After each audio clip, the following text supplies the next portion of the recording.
भगवान गौतम बुद्धको एउटा राम्रो भनाइ छ, यो संसारको सबैभन्दा गाह्रो काम भनेको कसैको मन पढ्न सक्नु। कसले हाम्रो लागि प्रार्थना गरिरहेको छ, कसले हाम्रो लागि षड्यन्त्र रचिरहेको छ, यो हामीलाई थाहा हुँदैन। इतिहासमा हामीले धेरै घटनाहरू सुन्यौं जहाँ चाहिँ के हुन्थ्यो भन्दाखेरि एक अर्कालाई जित्नको लागि युद्ध गरिन्थ्यो, जस्तै महाभारतको युद्ध। तर आज परिस्थिति त्यस्तो छैन। आज यदि हामीले कसैसँग युद्ध गर्यौं, लडाई झगडा गर्यौं भने हामीले जेल जानुपर्छ। तर पनि आज किन अपराध बढिरहेको छ, किन हामी यति धेरै ठगिरहेको छौं भन्दाखेरि आजको युद्ध हैन मनको हिसाबले हुन्छ। आजको युद्ध मनमा नै हुन्छ। आजको युद्ध हैन कसैलाई हैन साइकोलोजिकल फियर दिएर हुन्छ, कसैलाई काल्पनिक डर दिएर हुन्छ। त्यसैले हामीले यो कुरा बुझ्नुपर्छ। आजको संसारमा यदि हामीलाई बाँच्नु छ, संघर्ष गरेर एउटा ठाउँमा पुग्नु छ भने हामीले यो चीजहरुलाई बुझ्नुपर्छ। आज अफिसमा होस्, चाहे घरमा होस्, चाहे बाहिर होस्, चाहे सम्बन्धमा होस्, हरेक मान्छेले हैन यो मनको हिसाबले हामीलाई ठगिरहेको छ। त्यसैले सोझो भएर मात्रै पुग्दैन, अलिकति बाठो पनि हुनुपर्छ, मान्छेलाई चिन्ने हैन शक्ति हामीमा हुनुपर्छ। त्यसैले आज बिना आक्रमण गर्यो मान्छेले हामीलाई हराइदिरहेको छ। त्यसैले अब हाम्रो दुश्मनलाई कमजोर बनाउन हामीले के बुझ्नुपर्छ भन्दाखेरि नि पहिलो कुरा भनेको हाम्रो भावनामा नियन्त्रण गर्न सक्नुपर्छ। म बारम्बार भावनामा नियन्त्रण गर्नुपर्छ म किन भन्छु भन्दाखेरि नि जबसम्म हामीले आफूमा काम गर्दिनौं नि हामी कस्तो खालके व्यक्ति हुन्छौं भन्दाखेरि चाहिँ रिस हामी भित्र छ। कसैले केही भन्ने बित्तिकै हामी रिसाइहाल्छौं। तर त्यो व्यक्तिले के चीज भनिरहेको छ, किन भनिरहेको छ, त्यो भनेको चीज साँच्चै नै सत्य हो, यो हामीले सोच्ने हामीसँग समय नै हुँदैन क्या। किनभने रिस उठ्छ अनि त्यसपछि रिसको प्रतिक्रिया हामी दिइहाल्छौं र त्यो अर्को व्यक्तिको हैन एउटा लक्ष्य नै त्यही हो कि हामीबाट प्रतिक्रिया लिने। त्यसैले भावनामा कन्ट्रोल गर्नुपर्छ भन्नुको कारणै त्यही हो। एउटा व्यक्तिले चाहे त्यो अफिसमा होस्, चाहे त्यो घरमा होस्, सम्बन्धमा होस्, बारम्बार हाम्रो आलोचना गरिरहेको छ। बारम्बार हामीलाई हैन हाम्रो चरित्रमा नराम्रो दाग हुने चीजहरु अरूलाई भनिदिरहेको छ। अब हामीलाई सुरुमा त रिसै उठ्छ नि हैन। अब के गर्छौं नर्मली हामी भन्दाखेरि हामी प्रतिक्रिया दिन्छौं, होइन भन्छौं, आफूलाई प्रुफ गर्ने कोसिस गरिरहेको हुन्छौं। अथवा त्यो कसैले आलोचना गरेको छ भने हामी पनि सँगसँगै आलोचना गर्न पुग्छौं। तर यो भनेको कमजोरीको निशानी हो। अब हामी कमजोर भयौं। अब दुश्मन पावरफुल हैन स्थानमा छ। अब दुश्मन शक्तिशाली छ। किनकि दुश्मनलाई थाहा भइसक्यो यो व्यक्तिलाई मैले आलोचना गरे भने रिसाइहाल्छ, अलिकति प्रशंसा गर्ने बित्तिकै फुरुक्क भइहाल्छ भनेपछि हामी त एउटा पपेट जस्तो भयौं नि त। हामी त कसैले हामीलाई चलाइरहेको छ। यदि आज हामीले आफैलाई हैन चेक गर्न सक्छौं, आफैलाई स्वयंलाई जाँच्न सक्छौं कि यदि मलाई कसैले आलोचना गर्ने बित्तिकै म रिसाइहाल्छु, म त्यो आलोचनाको जवाफ चाहे सोशल मिडिया होस् चाहे मान्छेको थ्रु होस् म दिइहाल्छु भने म कमजोर छु। यो स्वीकार्नु पर्छ। आज म प्रतिक्रिया तुरुन्त दिन्छु भने म कमजोर छु। त्यसैले अब म कमजोर हुने हैन, अब दुश्मनलाई कमजोर बनाउनु छ भने प्रतिक्रिया नदिनको लागि भावनालाई कन्ट्रोल गर्नुपर्छ। त्यसैले अब के गर्ने भन्दाखेरि चाहिँ मुसुक्क हाँस्ने। कसैले मेरो चरित्र नराम्रो छ भनेर म चरित्रहीन हुन्छु? पक्कै पनि हुँदिन। मलाई थाहा छ मेरो चरित्र कस्तो छ। कसैले मेरो आलोचना गरेर म त्यस्तै व्यक्ति हुन्छु? पक्कै पनि हुँदैन। त्यसैले मुसुक्क हाँस्ने, के गर्ने? अगाडि बढ्ने हो। अब त्यो अर्को जुन हाम्रो दुश्मन हुन्छ नि, जस्तै कसैले हाम्रो एकदमै नराम्रो चाहिरहेको छ नि, अब उसलाई के हुन्छ भन्दाखेरि नि यसको साइकोलोजीलाई हामीले बुझ्ने प्रयास गरौँ है त। जब हामी प्रतिक्रिया दिदिनौं तब त्यो अर्को व्यक्तिलाई कसरी केमा वार गर्ने? यो व्यक्तिले त प्रतिक्रिया दिनै छोडिसक्यो, अब कसरी वार गर्ने? अब यो व्यक्तिलाई कसरी हैन तल झार्ने? कसरी यसको प्रतिक्रिया लिने? अब त्यो जुन दुश्मन छ नि ऊ छक्क पर्छ क्या। कुनै व्यक्तिलाई नराम्रो भन्दा पनि केही भन्दैन, उसको चरित्रमा हैन नराम्रो कुरा भन्दा पनि केही भन्दैन, भने अब त्यो दुश्मन चाहिँ कमजोर भयो क्या। अब त्यो दुश्मनलाई थाहै हुँदैन कि कसरी वार गर्ने, कसरी यो व्यक्तिलाई चाहिँ एकदम हैन फसाउने। त्यसैले भावनामा नियन्त्रण गर्नुपर्छ भन्नुको कारणै त्यही हो। भावनामा नियन्त्रण गर्न यति सजिलो छैन। भावनामा नियन्त्रण गर्न आफूले आफूलाई समय दिनुपर्छ, हाम्रो मन विचारलाई हेर्नुपर्छ। त्यसैले त हरेक कुराको समाधान आफूमा काम गर्नु नै छ। त्यसैले यो एउटा हैन शक्तिलाई हामीले बुझ्न सक्यौं भने नि हामी जीवनको धेरै समस्याको समाधान निकाल्न सक्छौं। त्यसैले हाम्रो शक्ति कसैलाई जवाफ दिनुमा छैन, हाम्रो शक्ति हामी आफूलाई बनाउनुमा छ, हाम्रो भावनालाई नियन्त्रण गर्नुमा छ। अर्को दुश्मनलाई कमजोर हामी कसरी बनाउन सक्छौं भन्दाखेरि चाहिँ नि अलिकति रहस्यमयी बन्नु। जब हैन हामी मान्छेको नि एउटा हरेक मान्छेको एउटा के हुन्छ भन्दाखेरि जुन चीज थाहा पाउँदैनौं नि, जुन चीजको हामीलाई ज्ञान हुँदैन नि, त्यो चीजदेखि हामी डराउँछौं। जस्तै भविष्य, हामी हरेक मान्छेलाई भविष्यदेखि डर लाग्छ, किनभने हामीलाई थाहा छैन भविष्यमा के हुन्छ भन्ने कुरा हामीलाई थाहा छैन। भोलि नै हाम्रो मृत्यु हुन सक्छ, भोलि कसैले हामीलाई ठग्न सक्छ, तर हामीलाई थाहै छैन क्या। यो शक्ति हामीलाई भगवानले दिनुभएको छैन। त्यसैले जसलाई पनि भविष्यको चिन्ता हुन्छ, एन्जाइटी हुन्छ। त्यसैले अब हामीले सम्पूर्ण हाम्रो जीवन चाहिँ ओपन बुक जस्तो देखाइदिउँ, सम्पूर्ण हाम्रो हैन कुराहरू सबैलाई भनिदिउँ। अब अर्को व्यक्तिलाई हाम्रो हरेक कुराहरू थाहा छ, कति इन्कम छ त्यो पनि थाहा छ, कहाँ काम गर्छ त्यो पनि थाहा छ, कसरी यो व्यक्ति बिहानदेखि बेलुकासम्मको टाइम बिताउँछ त्यो पनि थाहा छ, यो व्यक्तिलाई माया गर्ने मान्छे पनि को हो थाहा छ, यो व्यक्तिको दुश्मन पनि थाहा छ।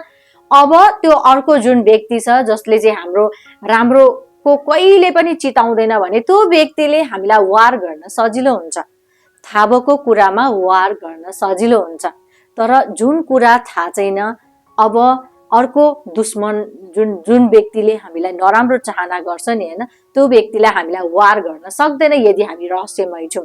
हाम्रो केही कुरा पनि थाहा छैन, कति पैसा पनि थाहा छ भन्ने कुरा पनि थाहा छैन हैन, हामी कहाँ जान्छौं त्यो पनि थाहा छैन, हामीले केही पनि खुलाएको छैनौं के भने उनीहरूलाई हामीलाई वार गर्न गाह्रो हुन्छ।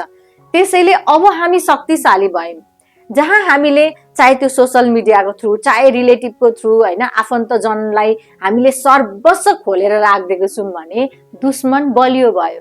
उसले हामीलाई जहाँबाट पनि वार गरिरहेको छ अनि हामीलाई असर पनि भइरहेको छ। तर रहस्यमय बन्यौं, केही थाहा दिनौं भने कसरी वार गर्छ। अब दुश्मन कमजोर भयो, अब हामी शक्तिशाली भयौं। अर्को तरिका दुश्मनलाई कमजोर बनाउने, आफू शक्तिशाली बन्ने भनेको नि आफ्नो स्तर माथि उठाउने। यसको राम्रो एक्जाम्पल छ नि हैन, काग र चिलको कथा छ के। कागले चिललाई ढाडमा बसेर बेसरी ठुङ्छ, चिलले केही पनि गर्दैन। चिल माथि माथि माथि माथि उड्छ अनि एउटा टप हाइटमा पुगिसकेपछि के हुन्छ, कागलाई अक्सिजनको कमी हुन्छ। ऊ बारम्बार ठुङ्गिरहेको थियो नि हैन, तर एउटा हाइटमा पुगेपछि अब कागलाई अक्सिजनको कमी भएर पुर्लुक्कै झर्छ। चिल त हाई फ्लाइ गर्ने चरा हो, उलाई त केही फरक पर्दैन। त्यसैले अब हाम्रो स्तरलाई माथि बनाऊँ। कोही मलाई आलोचना गरिरहेको छ, म पनि सँगसँगै आलोचना गर्न थाले भने के भने स्तर त बराबर भयो नि त, म पनि कम त रहेनछु नि त। यदि उसले मलाई चोर भन्छ भने म पनि चोर भन्छु भने त हैन, हाम्रो दुवैजनाको स्तर उत्तिकै भयो। भनेपछि अब हामीले उसले मलाई चोर भनिरहेको छ भने पनि भनिराख, तिम्रो दृष्टिकोणमा म चोर हो भने ठिकै छ, म यो कुराहरूलाई वास्ता गर्दिन, म आफूलाई बनाउँछु, माथि उठ्छु। हाम्रो स्तर अब यहाँ भयो, उसको स्तर ऊ भयो। अब ऊ चोर भन्दा भन्दा एक दिन के हुन्छ, थाक्छ, अब उसले अर्को मान्छे पक्रिन्छ, अब हामी झन् माथि जान्छौँ। त्यसैले आफ्नो स्तर माथि उठाउने। जब हामी आफूमा ध्यान दिन्छौँ, अब यो आलोचना गर्ने मेरो स्तर होइन कि, अब म यो चिजहरूको लागि समय छैन। त्यसैले हामीले एउटा अप्रत्यक्ष रूपमा उनीहरूलाई मेसेज दिइसक्यौं कि तिमीहरूको आलोचना गर्नु बाहेक केही काम छैन भने गरिराख, मेरो त धेरै ठुलो काम छ, मेरो लाइफमा मैले धेरै कुराहरू गर्नुपर्ने छ, त्यसैले मलाई केही फरक पर्दैन। त्यसैले आफ्नो स्तरलाई माथि उठाऊँ। हामी जब आफ्नो स्तरलाई तल झार्छौं नि हैन, अनि त्यही कार्य गरिरहेको हुन्छौँ, उसले जे खोजेको हामी त्यही चिज दिइरहेको छौँ भने हाम्रो स्तर बराबर छ, हामी पनि केही कम छैनौँ। त्यसैले यदि आफू बलियो हुनु छ, आफू शक्तिशाली हुनु छ र दुश्मनलाई कमजोर बनाउनु छ भने आफ्नो स्तर माथि उठाउने। अर्को तरिका के हो भन्दाखेरि चाहिँ नि आफ्नो कमजोरी कसैलाई नभनौँ के। यो म बारम्बार भन्छु, हामी भावनात्मक मान्छे हो नि त होइन, प्राणी हो नि त। त्यही भएर कोही नातेदार आएर एउटा तरिका के हुन्छ थाहा छ, अर्को व्यक्तिको कुरा होइन फुस्काउने। त्यो जुन नातेदारहरू हुन्छ नि उसले पहिला आफ्नो कमजोरी देखाउँछ के, आफ्नो दुःख लाग्दो कुरा सुनाउँछ क्या पहिला, अनि त्यसपछि उसले चाहिँ के चाहना राखेको छ भने उसको आफ्नो सानो दुःखको कुरा सुनाएपछि यो व्यक्तिले आफ्नो सबै दुःखको कुरा सुनाउँछ र यो भइ पनि रहेको छ। यो म पनि धेरै फसिरहेको हुन्थेँ, कसैले दुःखको कुरा आएर सुनायो भने यो मान्छेले मलाई माया गर्दो रहेछ, अब म पनि दुःखको कुरा सुनाउँछु, म पनि मजाले सुनाइदिन्थेँ। तर बिस्तारै बिस्तारै जब ह्युमन साइकोलोजीहरू बुझ्दै गए नि तब थाहा भयो कि यो त एउटा तरिका रहेछ। सानो कुरा आफ्नो दुःखको सुनायो अनि अर्को व्यक्ति भावुक भइसकेको हुन्छ अनि आफ्नो पनि सबै सुनाइसकेको हुन्छ। त्यसैले यो तरिकाहरूबाट बचौँ। जतिसुकै आफ्नो मान्छे होस्, जतिसुकै जे होस्, जबसम्म हामीलाई लाग्दैन कि यो मान्छेले मलाई साँच्चीकै माया गर्छ तबसम्म नसुनाम, कसैलाई पनि नसुनाम।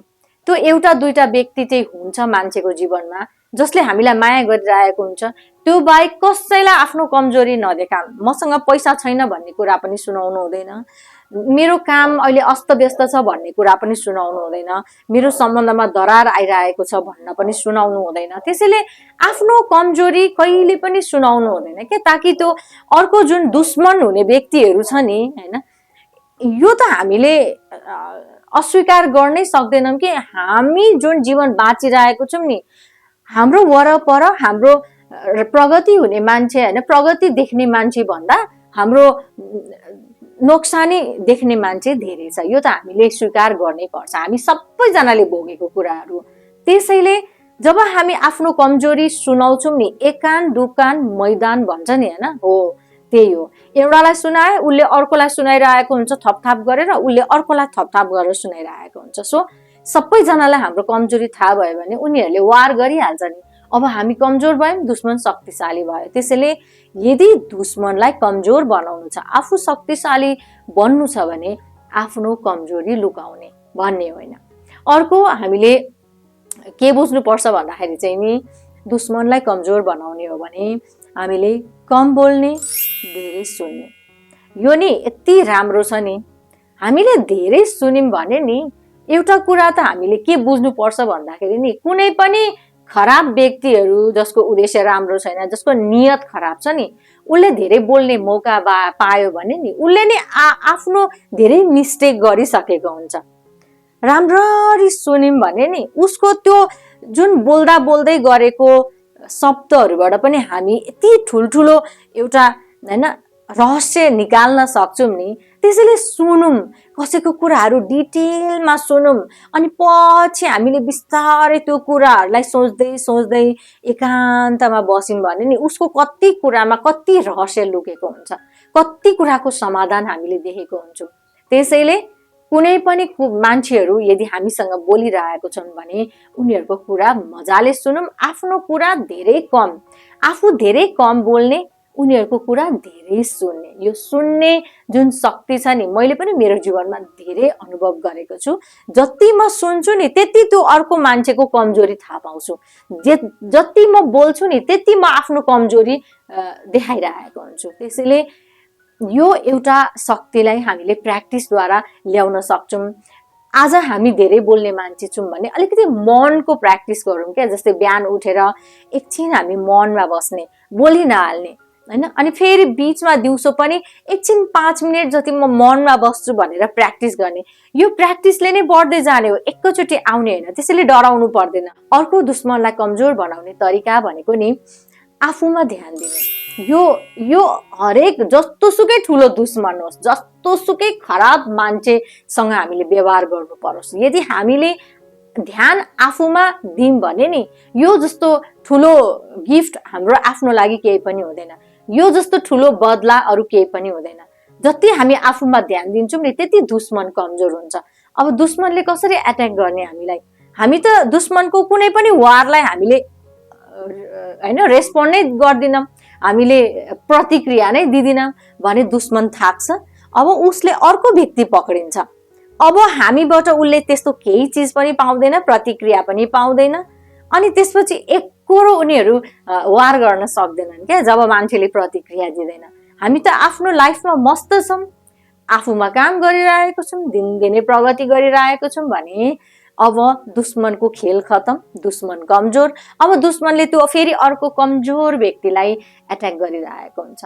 त्यसैले यो खेललाई बुझ्नुपर्छ के, माइन्डको खेललाई हामीले बुझ्नुको लागि हामीले पहिला त आफ्नो माइन्डलाई नै बुझ्नु पर्यो हैन। केही बुकहरू पढ्नु पर्यो, भिडियोहरू हेर्नु पर्यो, मान्छेको साइकोलोजीलाई बुझ्नु पर्यो। त्यसैले आज शक्तिशाली बन्नको लागि हामीले ठुल्ठुला कुरा गर्नु पर्दैन। हामीले आफ्नो मनलाई जित्ने, हामीले आफूलाई जित्ने, आफूमा काम गर्ने, अगाडि बढ्ने। हजुरहरूलाई धेरै धेरै धन्यवाद मेरो भिडियो हेरिदिनु भएकोमा। धन्यवाद।